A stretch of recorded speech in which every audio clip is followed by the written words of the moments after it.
আল্লাহ তাআলা যদি মুসলমান করে এই পাঠাতো, এই চোখ একটু কাটিয়ে দিয়ে পাঠাইছে, কানের ফুটো দেশে, নাকের ফুটো দেশে, মুখ কাটিছে, প্রস্রাবখানা তৈরি করেছে, পায়খানা তৈরি করেছে, ওই আগাটুক একটু কাটিয়ে পাঠাতে পারতো না? পাঠাই নাই কেন? যদি মুসলমান হয়ে জন্ম নেয় তাহলে ওই আগাটুক কাটিয়ে পাঠাই দিতেন, জবাব যেন দেয়। প্রথমত, ইসলামের ভাষায় একজন সত্যিকারের মুসলিম হতে হলে তার পুরুষাঙ্গের বর্ধিত চামড়া কাটতেই হবে, এই কথা সম্পূর্ণটাই ভিত্তিহীন। কারণ ইসলাম ধর্ম অনুযায়ী একজন সত্যিকারের মুসলিম হতে হলে তাদের মহান আল্লাহ তাআলা কিছু শর্ত দিয়েছেন। ইসলাম ধর্মের পবিত্র ধর্মগ্রন্থ কোরআনের সূরা আল বাকারা 285 নম্বর আয়াতে স্পষ্ট বলে, রাসূল সাল্লাল্লাহু আলাইহি সাল্লাম ঈমান এনেছে, আর মুমিনগণ ঈমান এনেছে আল্লাহ, তার ফেরেশতা, তার কিতাব সমূহ ও তার রাসূলগণের প্রতি। অন্যদিকে কোরআনে সূরা আন-নিসার 136 নম্বর আয়াতে স্পষ্ট বলে, হে মুমিনগণ, তোমরা ঈমান আনো আল্লাহ, তার রাসূল, তার কিতাব এবং ফেরেশতাদের প্রতি। এবং ইসলাম ধর্মগ্রন্থ সহিহ আল বুখারীর 8 নম্বর হাদিসে স্পষ্ট বলে, ইসলাম প্রতিষ্ঠিত হয়েছে 5টি স্তম্ভের উপর। 1, আল্লাহ ছাড়া কোনো উপাস্য নেই এবং মুহাম্মদ সাল্লাল্লাহু আলাইহি সাল্লাম তার রাসূল, এই সাক্ষ্য দেওয়া। 2, সালাত কায়েম করা। 3, যাকাত প্রদান করা। 4, হজ আদায় করা। এবং 5, রমজানের রোজা রাখা। অন্যদিকে সহিহ আল বুখারী 6029 নম্বর হাদিসে মুহাম্মদ সাল্লাল্লাহু আলাইহি সাল্লাম স্পষ্ট বলেন, তোমাদের মধ্যে সেই ব্যক্তি উত্তম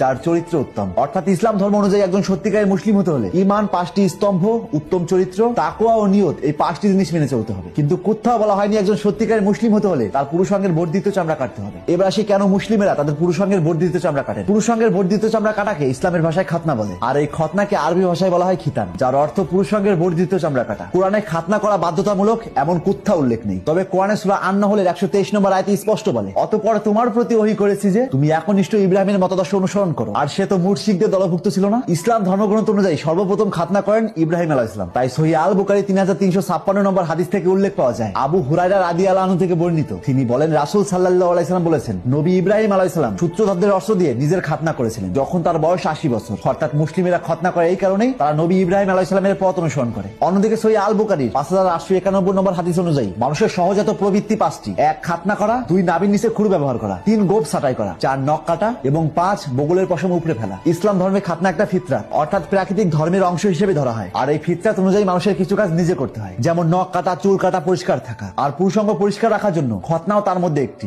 মানুষকে সৃষ্টিকর্তা এমন ভাবে সৃষ্টি করেছেন যাতে সে নিজে সচেতন ভাবে কিছু কাজ করে, শুধুমাত্র নিজেকে পরিশুদ্ধ রাখার জন্য। এটা এক ধরনের পরীক্ষা। মানুষ যদি জন্ম থেকে সবকিছু পারফেক্ট অবস্থায় পেত, তাহলে মানুষের কিছু করণীয় বা পরীক্ষা থাকতো না। এখন প্রশ্ন আসতেই পারে, আল্লাহ যদি চাইতেন তাহলে মুসলিমদের কেন খাতনা করেই পাঠান না? এই বিষয়ে যুক্তি বলে, আমরা কেন জন্ম থেকে ভাত খেতে পারি না, দুধ খেতে হয়? কেনই বা আমরা জন্ম থেকে দাঁত বিরাজ করা অবস্থায় আসি না? আঙুলের নখ তো ছোট করেই পাঠাতে পারতো, কেন সপ্তাহে একবার নখ কাটাতে হয়? জামা প্যান্ট যদি পরারই জিনিস হয়, তবে কেন জন্মের সময় সম্পূর্ণ উলঙ্গ পাঠান? জামা কাপড় দিয়েও তো পাঠাতে পারতেন। কিছু কিছু জিনিস সৃষ্টিকর্তা মানুষের এমন বানিয়েছেন যাতে মানুষ নিজেই সেটার যত্ন নেয়, যেমন নখ কাটা, চুল কাটা, জামা প্যান্ট পরা প্রভৃতি। খাতনাও সেই সেলফ মেইনটেন্স এর একটা অংশ। এটা কোনো প্রকার সত্যিকারের মুসলিম হওয়ার কোনো বৈশিষ্ট্য নয়। এই সমাজে অনেক খতনা করা মুসলিম আছে যারা প্রতিনিয়ত অসৎ কর্মকাণ্ড করছে। ইসলামের ভাষায় সেই ব্যক্তি একদমই মুসলিম নয়। অর্থাৎ আমরা সাধারণ জীবনে যেমন নখ, গোপ, চুল ছাঁটাই করা এবং গোপন অঙ্গের লোম কাটি, ঠিক তেমনি ইসলাম ধর্মে খতনা করা বা পুরুষাঙ্গের বর্ধিত চামড়া কাটা একটা পরিষ্কার পরিচ্ছন্ন রাখার রীতি মাত্র। তার সঙ্গে একজন সত্যিকারের মুসলিম হওয়ার সঙ্গে কোনো সম্পর্ক নেই। ইসলাম ধর্ম গ্রহণ করার মূল শর্ত হলো শাহাদা, অর্থাৎ ঈমান ঘোষণা করা, কোনো খাতনা করা নয়। এই ভিডিওর মূল উদ্দেশ্য কোনো ধর্মকে ছোট বা অসম্মান করা নয়, বরং এই ভিডিওর মূল উদ্দেশ্য